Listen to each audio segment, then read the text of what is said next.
There's this powerful quote that really hits close to home for me. It was written by C.L. Lewis, and he once said, "You can't go back and change the beginning, but you can start where you are and change the ending." And I truly, truly believe that those of us working in the specialty court arena have an amazing opportunity to change the ending. Welcome back to another episode of the PodTASC. Rosie Medina from El Paso County is joining us today to discuss programs that serve the kids in the community. We're going to talk about data and the importance of continuously evaluating your program for effectiveness. As always, you can join our conversations by sending me information to thepodtask@gmail.com. And be sure to stay tuned until the end of the episode for more information. Now let's get on with the show. Hi, Rosie. I'm so excited you're joining us on the show today. Hi, Liz. I'm excited to be here too, and especially representing the drug court field in Texas. Before we dive in today, can you introduce yourself to our listeners and just briefly describe your current role and the work you do? Absolutely. So my name is Rosie Medina. I am currently serving as the Chief Juvenile Probation Officer in El Paso County.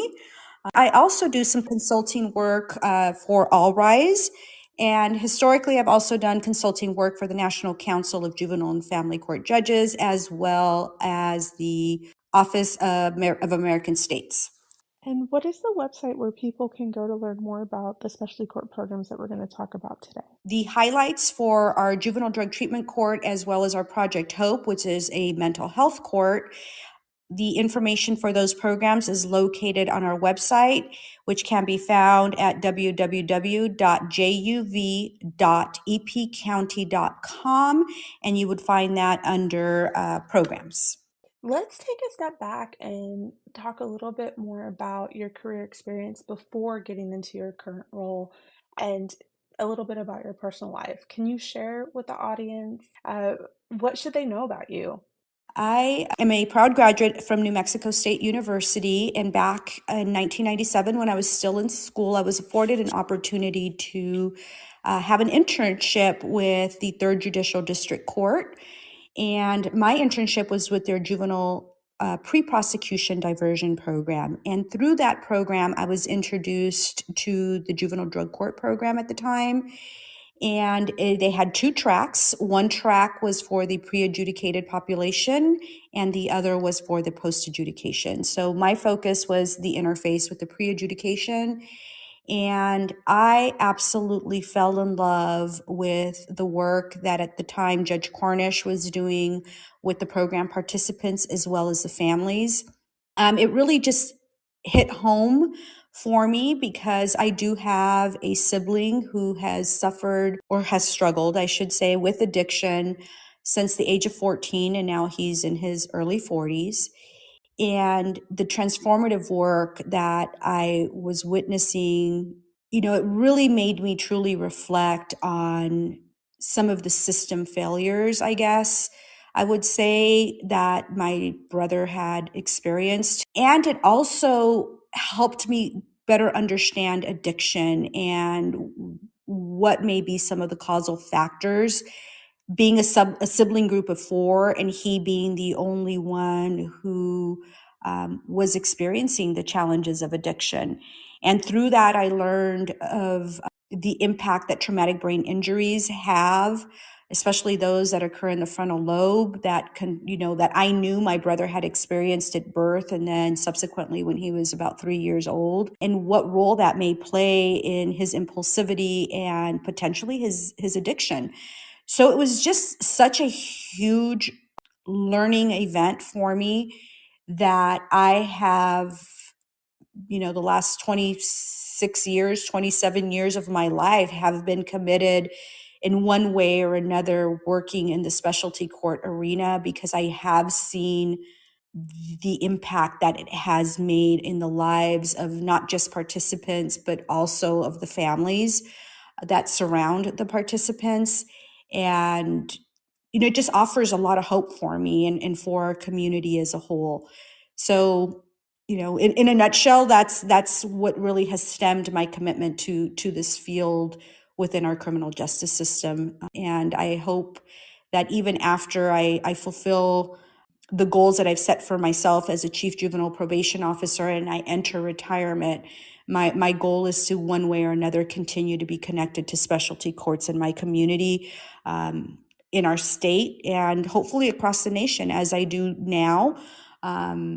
Contributing what I have learned and my experiences and being able to support the dissemination of information to individuals and specialty court professionals across the country and even internationally, being able to highlight the successes and even the challenges that I have encountered or my teams have encountered, in helping develop others so that they can be successful in implementing their programs in their jurisdictions or in their communities.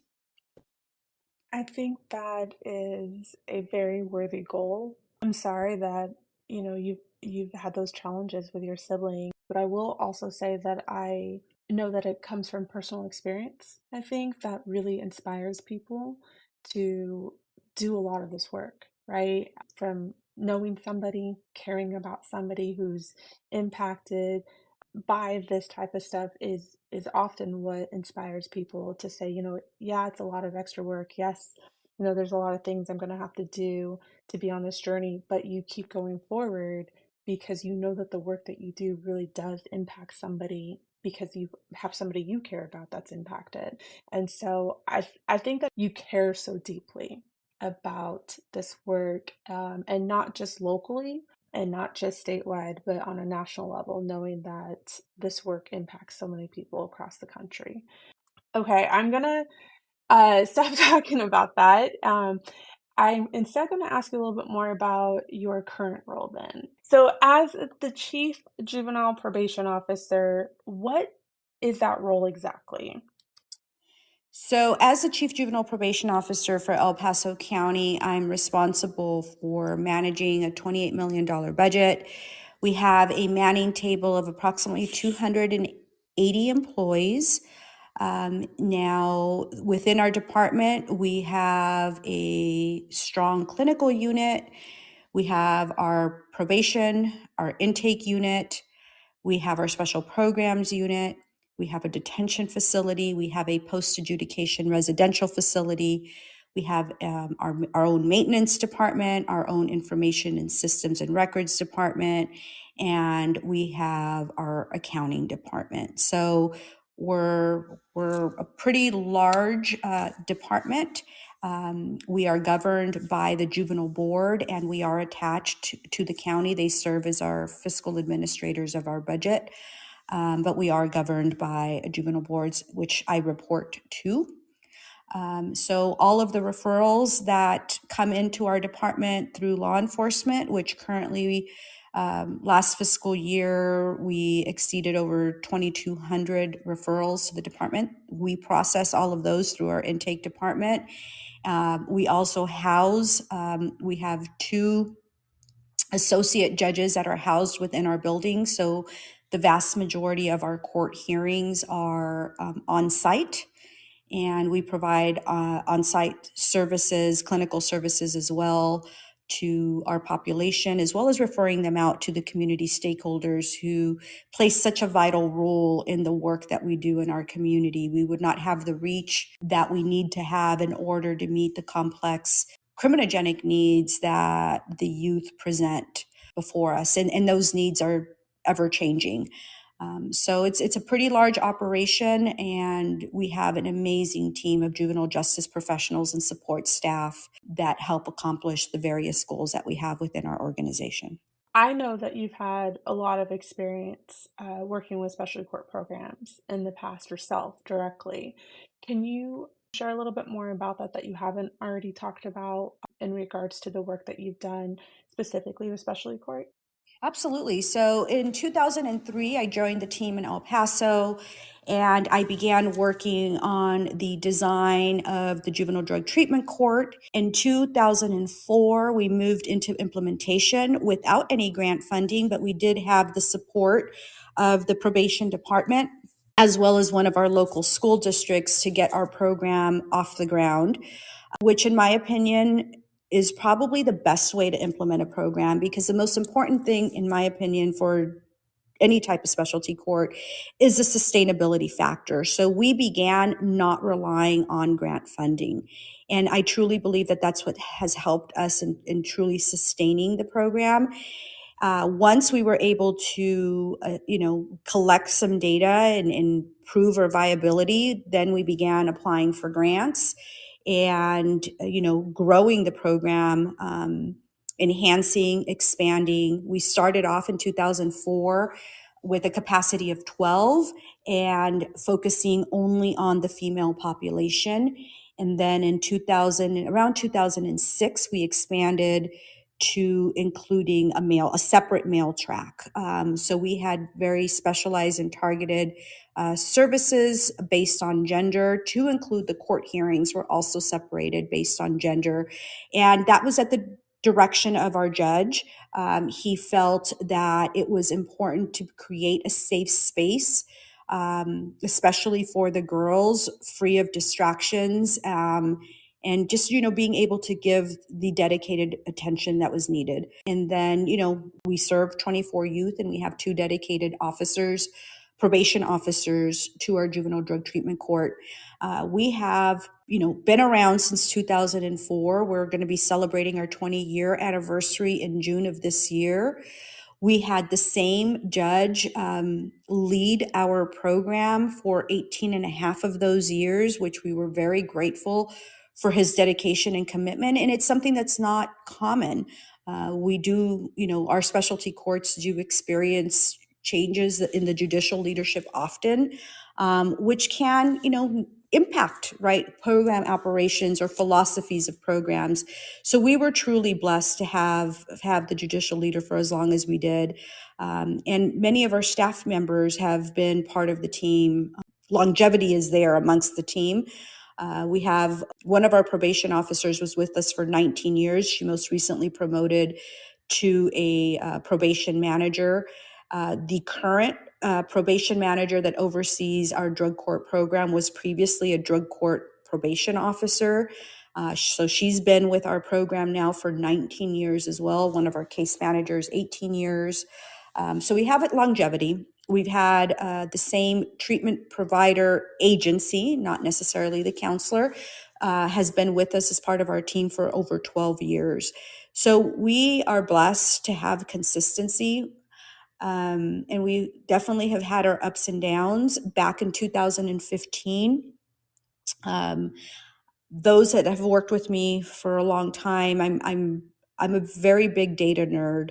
So not only collecting data, but also in the utilization of data, we had identified that there was definitely some opportunities to improve our program, in particular in the areas of outcomes, and also how long the youth were remaining in our program, and some of the decision making that was occurring in our program that may have been negatively impacting our outcomes. So through that, the National Council of Juvenile and Family Court Judges had released an announcement for a juvenile drug court learning collaborative initiative where selected jurisdictions would receive consulting guidance to engage in, program enhancements for about a 2-year period. So we did we submitted an application, and we were blessed to be selected. And we began our partnership with National Council in 2015. It ended in 2017. And we did some amazing transformative work.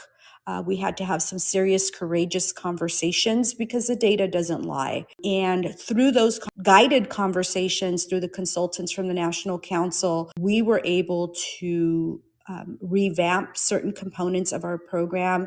And we have been able to see the benefits of those programmatic changes. And, to be quite honest with you, we're at the point now, here we are 2024, 7 years later, where we're going to need to pull the same data, and which we do pull the data on an annual basis, but come back to the table and have some courageous conversations and identify where we may have some opportunities to improve. And that is something that I truly believe every specialty program needs to engage in continuous quality improvement on a regular basis.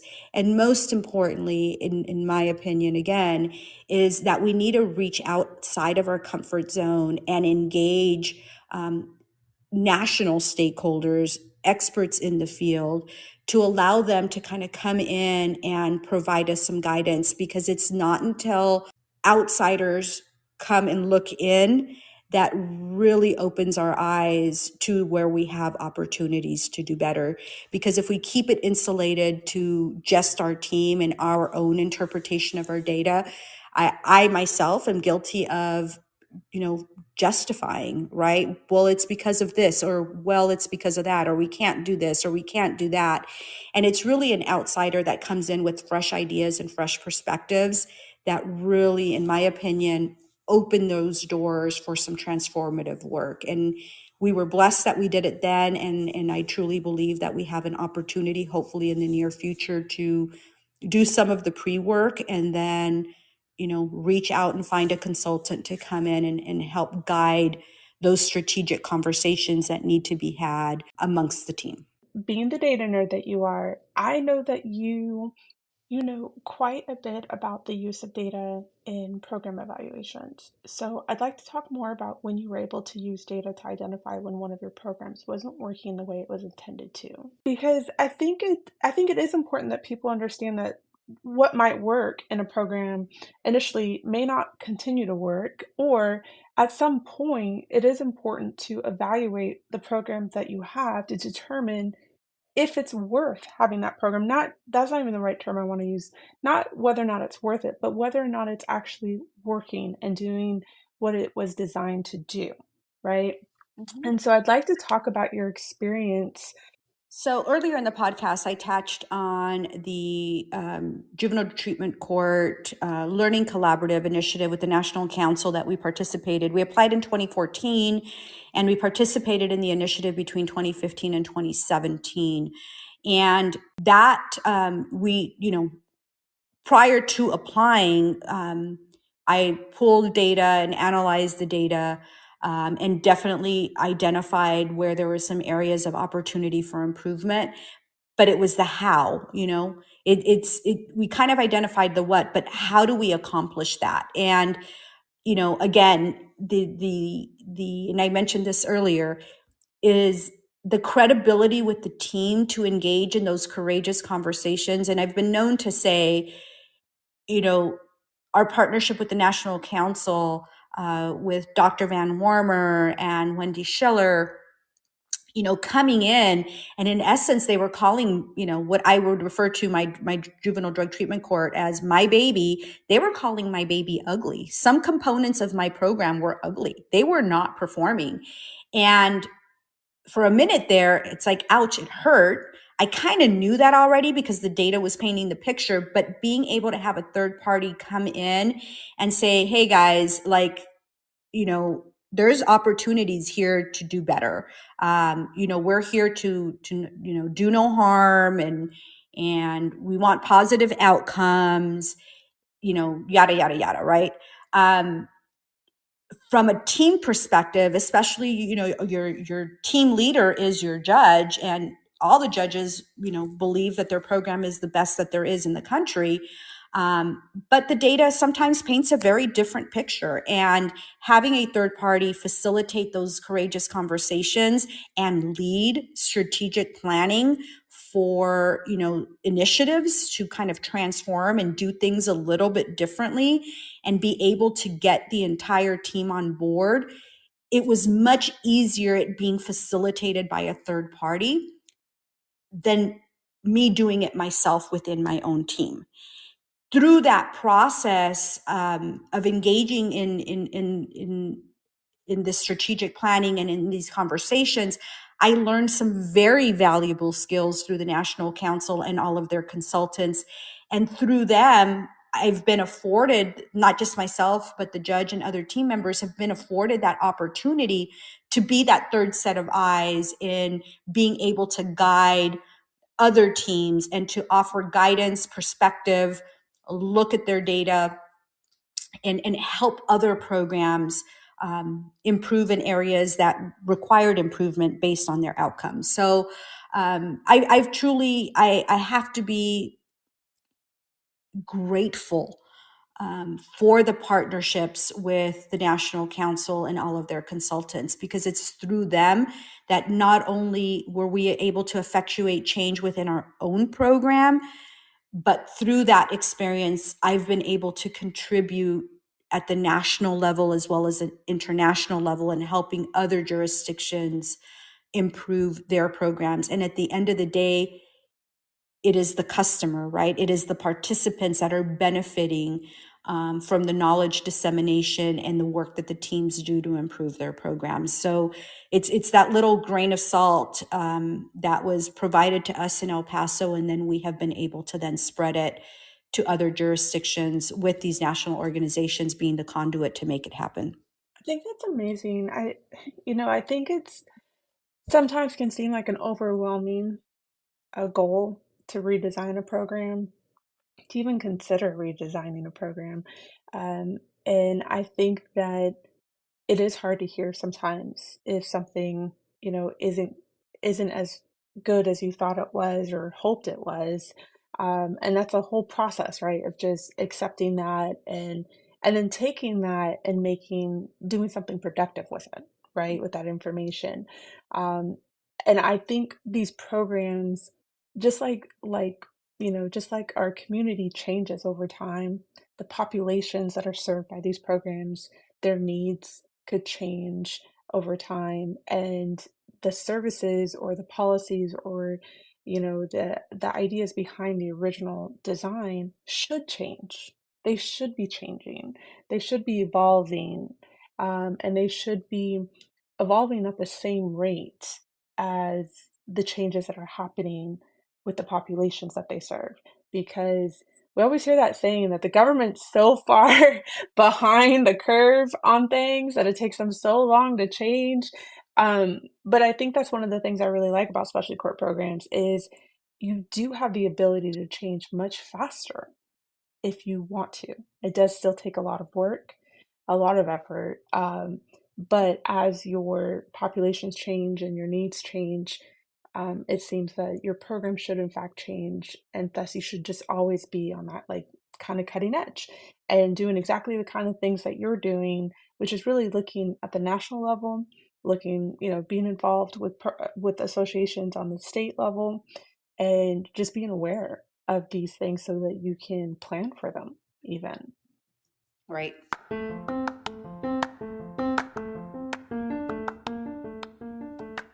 Hey there, we are going to take a quick break while I remind you about the Texas Association of Specialty Courts annual conference. It's scheduled for March 26th through 28th at the Omni Fort Worth. Our conference regularly attracts criminal justice professionals associated with the specialty court field from all over the state of Texas that are interested in serious issues facing our society in the fields of mental health, social work, counseling, community corrections, juvenile justice, law enforcement, substance abuse, and other related fields. The conference serves as an avenue for training, gathering resources, and networking to create a forum for dialogue on current issues related to specialty court programs. PodTASC invites you to join us. Registration is open and a link is in the show notes. CLE credit will be provided for Texas lawyers. If you are looking for an opportunity to display or sell your products and/or services to conference attendees, PodTASC is still accepting sponsor or exhibitor applications. You can find the application on the conference page of our website at tasctx.org. Again, that's tasctx.org. Now let's get back to our guest speaker to learn more. So El Paso has like a lot of specialty court programs. Some counties have zero, and some might only have one, but it's really like some of the bigger counties that seem to have, 10 or more. But I think El Paso has around 10 at this point, including adult programs, family programs, and juvenile programs. Does that sound all correct? Yes, and we most recently, I believe this year, our governor's office funded our first adult mental health court with Judge Solis. Great. So in the juvenile court programs, though, you have two specialty court programs there. Am I getting that right? Yes, the juvenile Yes, juvenile drug treatment court, and then our mental health court, which we call Project Hope. So, what I'd like to do is kind of dive into a little bit more information about the juvenile specialty court programs today. So, let's start with the juvenile treatment court program. I really want to talk about, who do these programs serve and how successful they've been, and how unique they are compared to adult programs, if we can.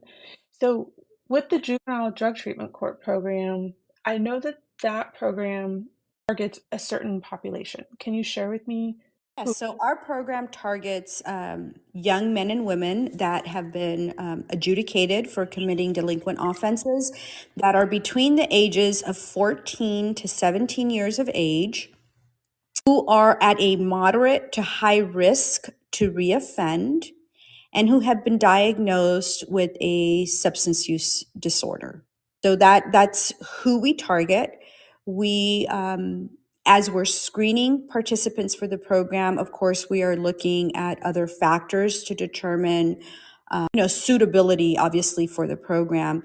And something that's really important for us is, does the child have a supportive network that is going to be able to engage and participate in the services? So what's unique about the juvenile system in comparison to the adults is that in Texas, the parents are parties to the petition. So once the child is placed on probation, the child is provided with conditions of probation and certain things that they can and cannot do. Those conditions also extend to the parents. So our parents are, the courts are required and expected to participate in the child's treatment services. They're expected to report to court, the same frequency that their child is supposed to report to court. Something that may be unique to the El Paso program, but it's, allowable, is that part of our orientation packet is our parents also sign a consent to be drug screened. And what we have found over the years is that sometimes the youth are a symptom of a much larger problem, and the parents themselves are dealing with their own traumas, their own addiction issues. And we truly approach providing services to the entire family and not just the youth that is in our system. So, not surprising to us, but it might be surprising to others, but it is not rare that we have parents that are testing positive for drugs.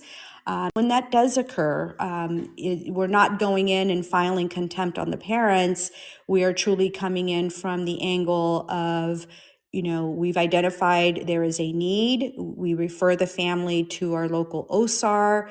An assessment is completed. And if there is a recommendation for treatment, then that expectation is set for the parent that they too will be working through the rehabilitation.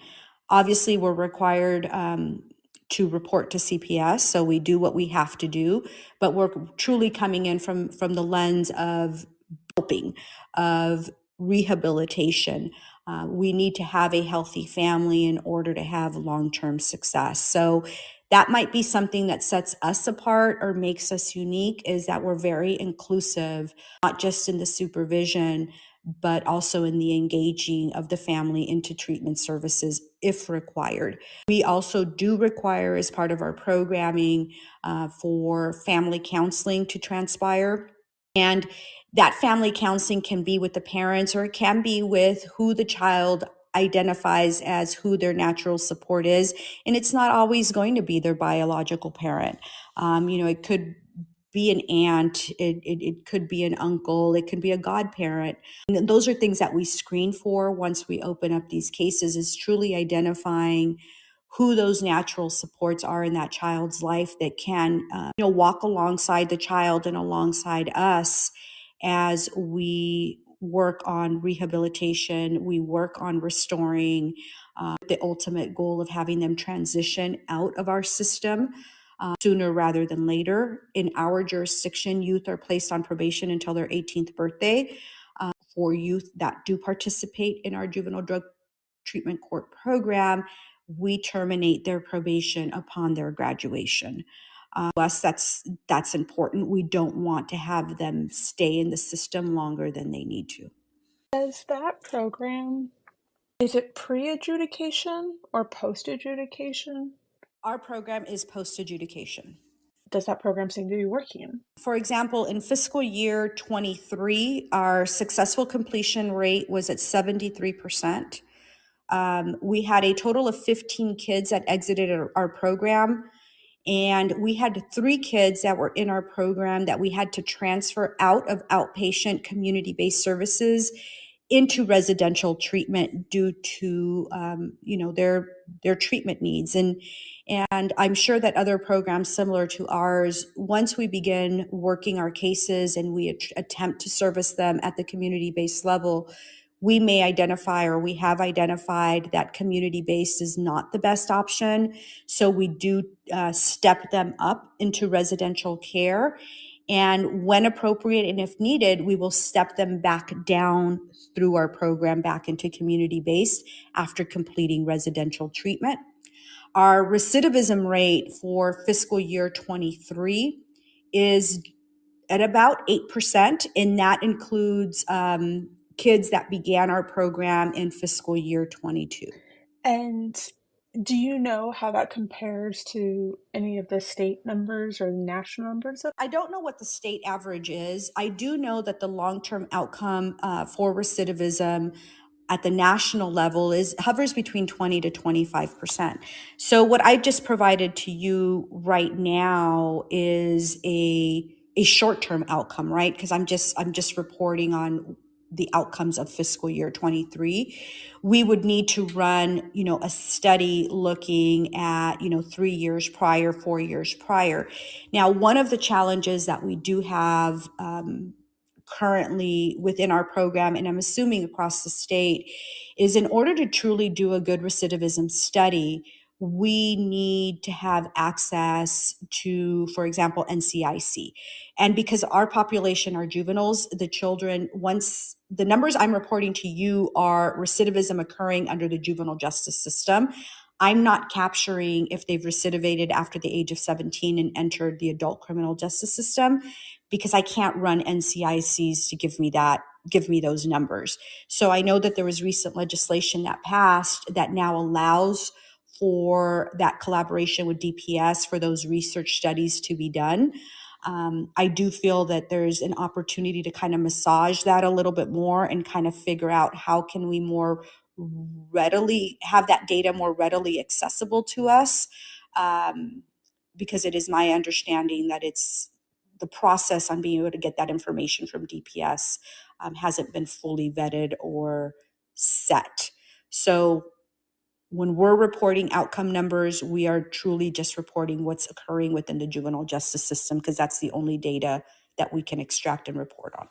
I think that's important to distinguish too, because data can tell a lot of different stories, frankly, depending on who's looking at it, who's evaluating it, and what the purpose of that evaluation is. But a lot of times, I don't think comes up enough is the question of the quality of that data and what exactly is that data capturing to begin with. And I just appreciate that you distinguished what you're doing with that data and how you're reporting that data and what numbers you're actually looking at. So when you're given a percentage, you're saying where that comes from. And I think that's really helpful to know. I want to dive into Project Hope a little bit more.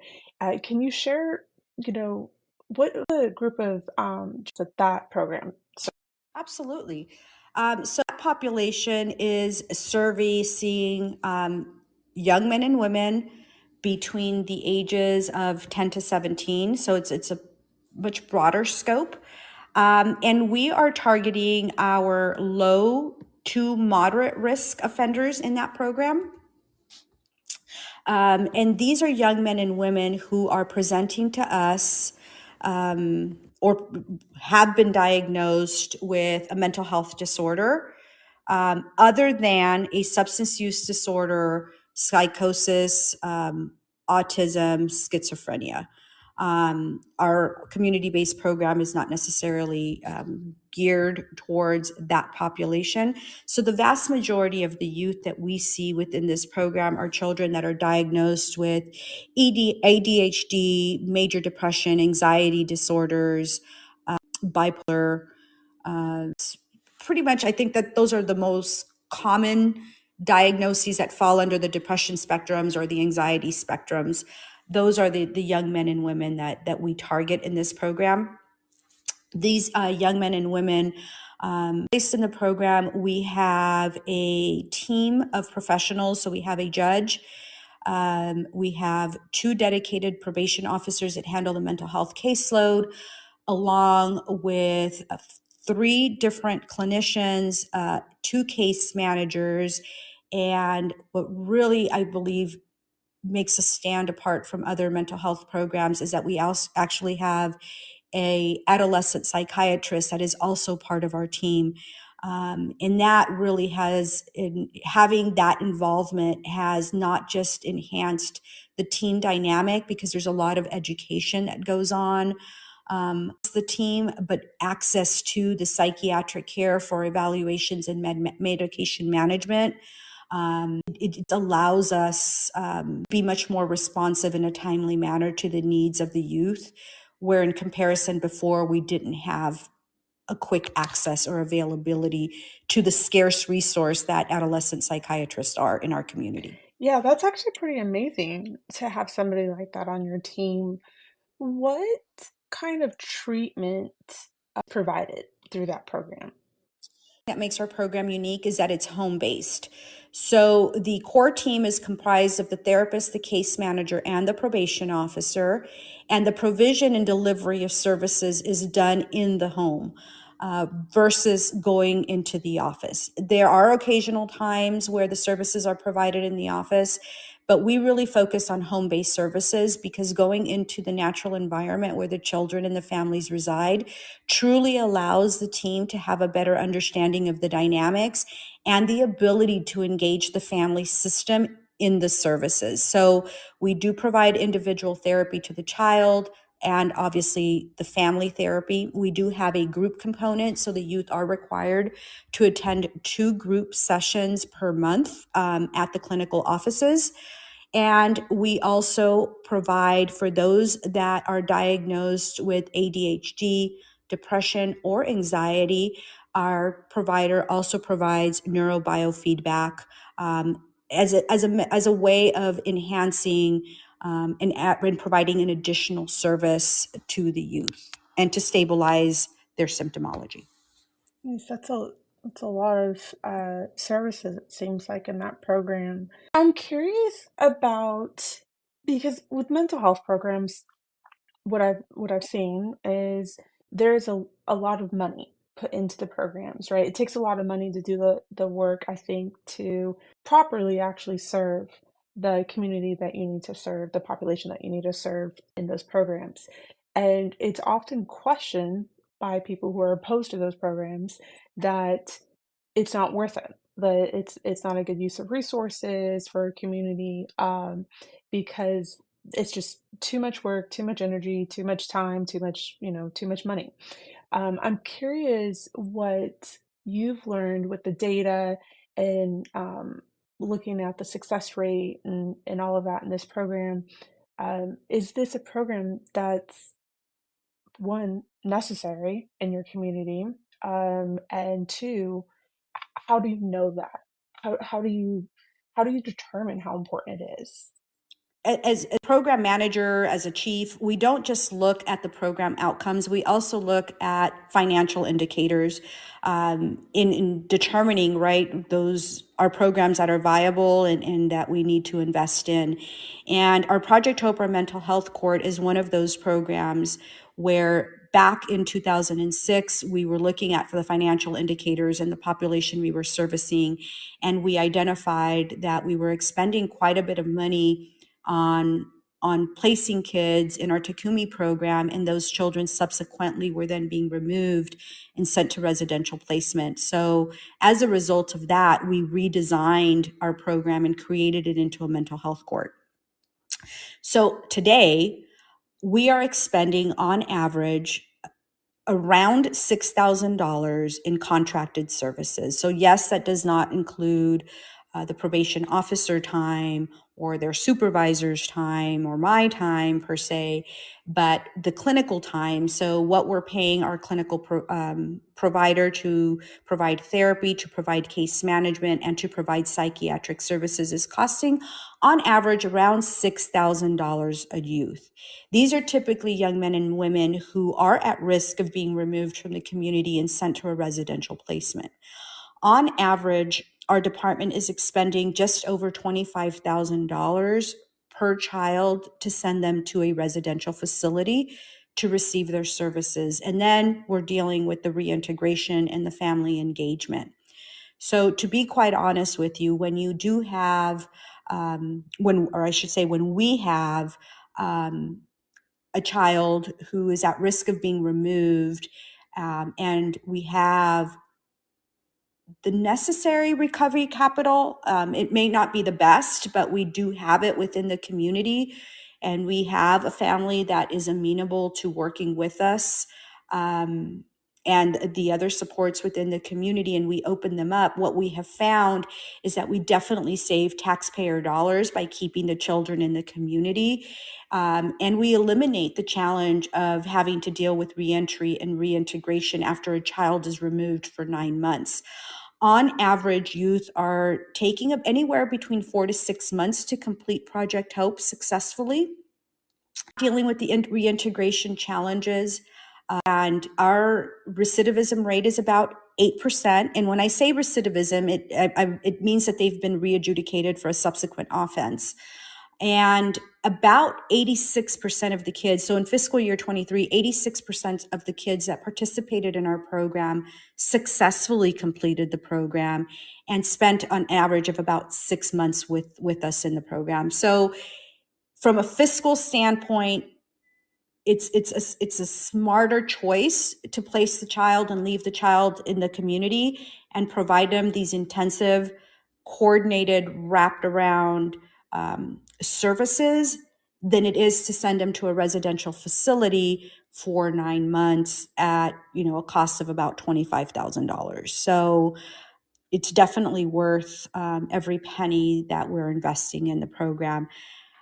I do believe, however, and I believe it's important to point out for the listeners, is that consistency in team. We have had the same team, probation officers, case manager, primary therapists, and psychiatrists since the program was re-implemented in 2008. And I truly believe that that is a strong contributing factor to the outcomes that we see in this program, is because the team knows the program design. There's excellent team dynamic, team communication, collaboration. And I must mention, we've had the same judge since 2008 as well. So that team dynamic, I know, plays a substantial role in the outcomes that we see. Yeah, I imagine that team dynamics isn't something that you can add into data tracking, right? This to see how it affects everything. But I agree with you, right? I think that consistency and having a talented team like that will make an impact on that data. The other thing I think might impact the data has to do, well, not impact the data, but that isn't collected really in data, is how doing treatment in the community impacts, a youth's mental health, right? And not just the individual's mental health, but their family and the people they're connected to, right? And so I think those things, those kind of collateral impacts that are different, from doing treatment in the community versus going to a treatment facility, might not always be identified in data the same way to show how it can actually impact and like its own data story, I guess. I'm really not using the right terms here because I'm not a data person. I cannot say that I'm a data nerd like you, but it's interesting to me because I think that there are parts of all of the specialty court programs that impact people's hearts and their minds, and not just the individual directly who's in the program, but the people that they come into contact with, right? Whether it's their jobs, their schools, their friends, their relatives, their siblings, their family, all of that gets impacted, and it's not all collected in data. It's not all there, so it's hard to always to only look at data in its own like silo, I guess, to determine whether or not a program is worth it or not. But you really evaluated that and explained that. So thank you for sharing why this program is so important, and how it is in fact worth every penny. So I appreciate that a lot. I'll jump in real quick into just of incentives and sanctions used in either one of these programs that might be a little bit different than are used in adult programs. Do you know offhand? Yeah, absolutely. So, contingency management is really important in any specialty court. So, for example, programs, something that we have implemented is what we call MVP, or the most valued privilege. And that's something that we do in our juvenile drug treatment court, which is part of the orientation phase of our program, where it's really getting to know the child and engaging in establishing rapport with the child and with the family. And it's a way of encouraging positive behavior within our participants. The MVP is a privilege that the participant truly values and will work hard to earn. This privilege should be developed with the family, and we ensure that it impacts both change in the home and also within the program. So it's something that we can also utilize as that leverage, right? Like, we need you to accomplish these milestones and then you will obtain this. So in this day and age, the cell phones, we are all attached to our cell phones. And if you can imagine a 14 or 15-year-old taking away their cell phone and removing their access to social media, was probably the worst punishment you can ever do. Historically, prior to us doing some of this transformative work within our program, one of our conditions is that the kids were not allowed to have a cell phone. And when we really dug in, and this is where that third party consultants coming in and helping you assess your program and then identify strategies for improvement helped us, because what they shed light on is you're putting kids in your specialty program and you're stripping them of everything. So then when they get in trouble, you have to take away. And are you just resorting to detaining them? Very good questions. And that's what we learned, is we need to find out what's of value to them and allow them to, for example, the phone. Now they can have their cell phones, but for some kids, it's so important to them that when they're not doing what they need to do, it is leverage that the parent as well as the program has to be able to remove. And then you're clear in articulating what they need to do to get it back. But it's something that is of value to that child. So that's just one contingency management strategy that we have within our drug court. The other is we have a system where we reward the youth for their participation in the program, and they're awarded tickets. And as they're making progress in treatment, their sobriety, and their compliance with probation, they're eligible to earn 3 tickets a week. And once they earn 20 tickets and they're tangibly handed the tickets, they're made responsible for keeping their tickets and for turning their tickets in order to redeem them. And they redeem them for a spin on our Wheel of Fortune. So we physically have a Wheel of Fortune that's taken into the courtroom, and they redeem their tickets and they physically spin the wheel. And there's a lot of different prizes on the wheel that they can win. Some of them are of monetary value and some of them are not of monetary value. And we survey the youth in our program to find out what is valuable to them, both from a monetary and non-monetary perspective, so that we can have those at our disposal and we can put those on the wheel to motivate them to earn their tickets and redeem their tickets. We also have or provide our team the discretion to award additional tickets on top of the 3 that they can inherently earn every week. And that's really recognizing those kids that truly go above and beyond what is expected of them. And some of those examples are, them being recognized, making honor roll at school, teachers recognizing them, or even their parents, highlighting that, John went above and beyond in completing his chores and helped the neighbor clean up their yard. Just little things like that to really just incentivize them and help them get closer to that 20 ticket goal.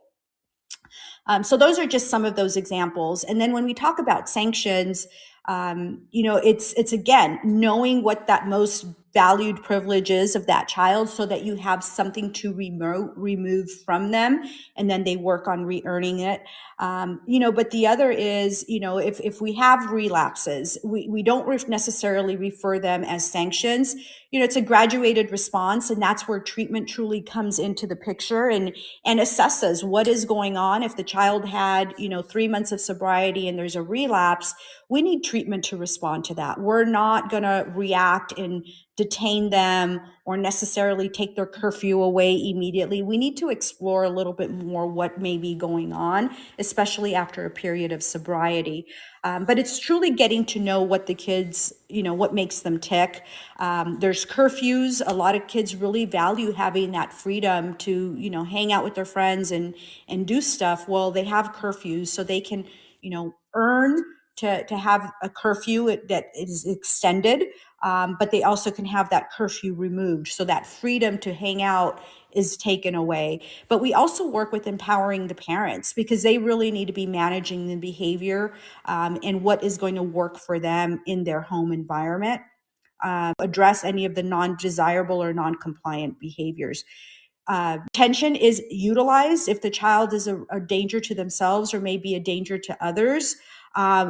If we are looking, for example, at a child going into residential treatment and we just can't leave them in the community because they're continuing to engage in self-harm, we may have to detain that child, and it may be perceived as a sanction. But at the end of the day, it's truly more for the child's safety while we look for an alternative placement to address their needs. So, about the community, do you know if you guys utilize a lot of community resources or organizations to help, I guess, help support these programs to help with the success of them anyway? Absolutely. And I'm glad that you mentioned that. We do have community partners that we engage with and that provide various opportunities for our kids as well as our families to receive benefit from whatever the community agencies are that they do offer, right? Depending on the child or the family's need. But that is definitely one area where there is a gap. In particular, where we as a department, not just the Juvenile Drug Treatment Court program, but as a department, we have identified that we need to do a better job, in particular with pro-social structured activities. We have identified that one of the biggest criminogenic need areas in our population is the lack of recreation, leisure, and structured activities. And many of our families are indigent, don't have the resources, and our kids do have interest or previously were involved or engaged when they were much younger in structured activities. So beefing that up within our community is in marketing who we are as an organization, who we are as a program, who our youth are, what their needs are, and how can the community open the doors to allow our kids to become engaged in positive structured activities is really important and something that we will be focusing on or are focusing on as part of our Transforming Juvenile Probation initiative that we are partnered with the Annie EKC Foundation on currently, because it is a gap and we need to do much better in expanding or opening the doors for our families with the community. Right now, we're trying to solidify a partnership with Workforce Solutions, which is our local workforce board, in opening opportunities for our youth to begin gaining, our older youth in particular, gaining some valuable skills so that hopefully they can be placed in different employment opportunities, and also even exploring some apprenticeship programs that are becoming available for that older age cohort. That may not be headed to to our local community college or university, but may be more inclined to be interested in the vocational trades. So right now we're working on establishing and formalizing that partnership through an MOU. That's great. That was actually one of the next questions I was going to ask you is just about partnerships and, is there anything that doesn't exist in the community right now that's like a gap in resources or organizations that or services that existed so that that would actually better your program in any way? If you know that offhand, if there is any gap. I'm going to be fully transparent. I've been with the department for 20 years, and we have always been pretty insulated in managing our cases and trying to be the resource for everything. And we're moving away from that philosophy as part of this transformative work that we're doing with the Annie EKC Foundation, because we do realize that at the end of the day, these young men and women who have made poor choices are members of our community, and we need to do that outreach as an agency to educate the community as to who we are and what we do. That perception that the probation department is there to detain kids and hold them accountable and be the stick is not the perception that we want our community to know us by. We need the community to understand that our role is to coach, to mentor, to rehabilitate, while balancing the importance of accountability. So we need to get out there, because it would not be fair for me to say we've identified gaps X, Y, and Z, or they're not available in our community, because we haven't done enough work to truly identify what are the gaps. Our community is resource rich, I believe, and I'm sure that through education, even if the resources are not there, we have plenty of organizations that are willing to come to the table and help us meet those needs. It's just a matter of us getting out there, because El Paso is a very friendly, warm community that is committed to helping others. Just the mere fact that we're a border community and we're dealing with the challenges of immigration, we're doing the best that we can as a community as a whole. And I have no doubt that there's going to be commitment, and we have commitment from stakeholders, but it's just not broad enough. And we need to broaden that as an agency to bring in more community stakeholders to open their doors and create positive opportunities for our youth and our families to become engaged in. I want to ask you, you shared about your brother, but I'm curious if you've worked with anybody all this time that you've been working with specialty court programs. Have you come into contact with somebody who's made an impact on you? Absolutely. As I mentioned earlier in the podcast, we started our juvenile drug treatment court in 2004, and we started with females only. And one of our first participants, I believe she was either the second or the third female in our program, her name, and I can share her name because she's now an adult and has given permission to share the story. Her name is Tiffany Aguirre, and she is now in her 30s. And I tell her every time I see her, I hear from her that she makes me feel really old. But she was a young 15-year-old, battling her substance use issues and trauma, being accepted by her family because of her sexual orientation. Had a lot of stuff that she was going through. And she eventually successfully completed our program. But I must say that it was difficult and it was very challenging. She had a very or has a mother who not just not supportive, but was very resistant to help. And our judge had to hold the mother in contempt at one point, and mother spent almost 6 months in jail on contempt charges for her failure to participate in our program. And this very day, and here we are 16, 17 years later, He is still in contact with me.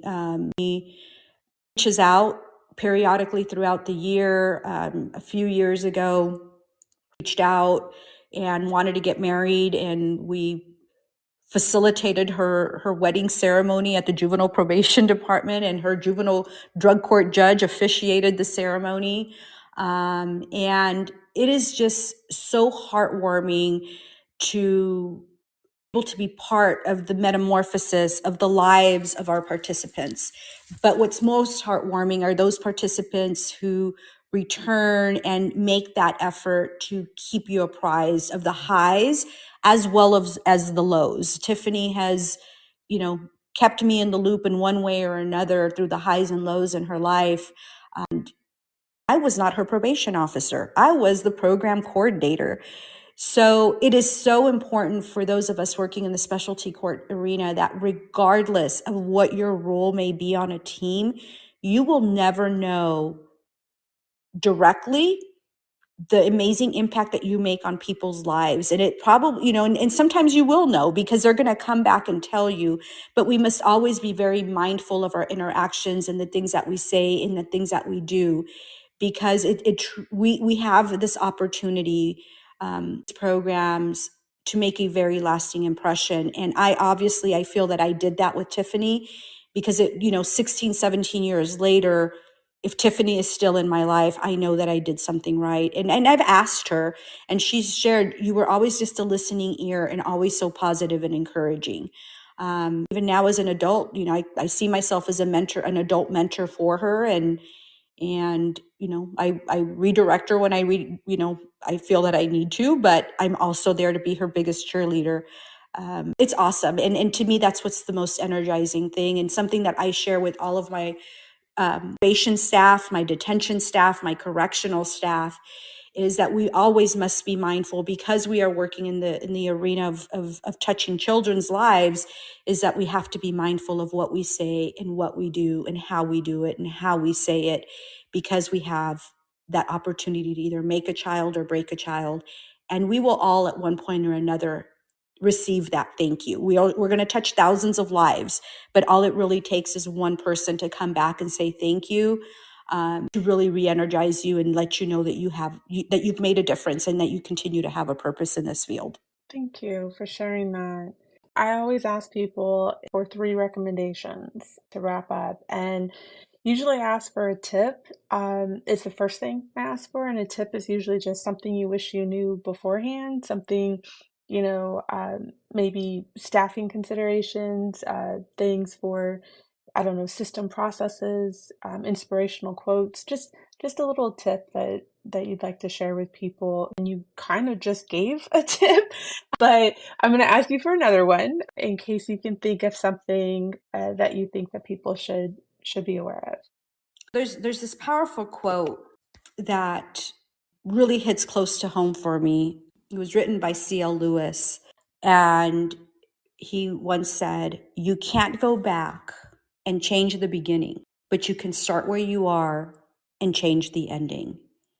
And I truly, truly believe that those of us working in the specialty court arena have an amazing opportunity to change the ending. We know what we have when they come to us, and we can't change the reasons why, but we can definitely equip them with the tools that they need to process, to make better choices, to make better decisions, and truly to change their destiny. And we are that instrument. And we have this opportunity, and as specialty court professionals, we must embrace it and truly believe in the power of resiliency.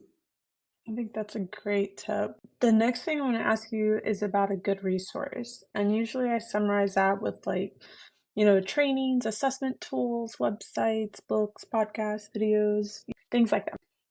I have to share that, in my career, my biggest resources for learning, of course, my nuclear team is an amazing resource, but I'm humble enough to know that I don't know everything and my local team doesn't know everything, and that there's always a broader perspective and much more experiences than those that we experience in our jurisdiction or within our department. So networking with different national associations is key and essential, because they have so much information and different perspectives, and our populations, are constantly evolving.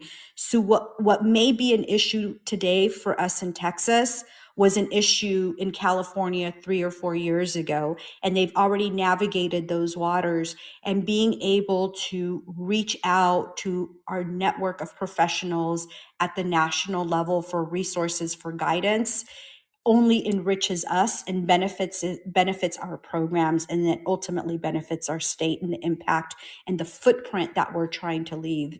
So, if anything, my encouragement to other specialty court professionals is to reach out beyond your immediate network within your jurisdiction, reach out beyond the state and make those contacts at the national level. And if you can, become involved, become engaged in those national associations, because only through that are you able to truly enhance your programs and hopefully stay one step ahead. Is a great resource. Thank you for sharing that. What about an important event? That's my last thing I always ask for. Just, is there an event that you think people should consider attending that maybe they haven't thought about? Even a local event, just any event that you can think of that would be good. Well, definitely we have our TASC conference coming up in March, and then we have the All Rise conference coming up in Anaheim this summer. And, we also have so in the juvenile justice field, the Annie E. Casey Foundation and Georgetown University have the Transforming Juvenile Probation Initiative. Applications are currently open for any jurisdictions that are interested in that initiative. It's not geared towards specialty courts, but it's system transformation work that's very powerful. But you also have the National Council of Juvenile and Family Court Judges. They put on 2 conferences annually, and they have several other workshops and amazing webinars in the field that also touch on family drug court topics. So from that arena, those are, I believe, some resources that could be beneficial to the practitioners in the juvenile justice family court arena. I concur with all of that. Rosie, I am so glad that you could join us today. Thank I'm you. so I'm so excited. I think this conversation definitely, I feel like I learned something, and I hope that the people who are listening are learning something as well. Thank you. Thank you so much. As a reminder, see our show notes to contact us and find links to information discussed today. You can also find a link to register for our annual training conference on March 26th through 28th. Some food for thought until we meet again for another episode. What do you know about your local juvenile department and the programs they utilize to serve the kids in your community? Be sure to like and subscribe to our show so you'll be notified when new episodes are available.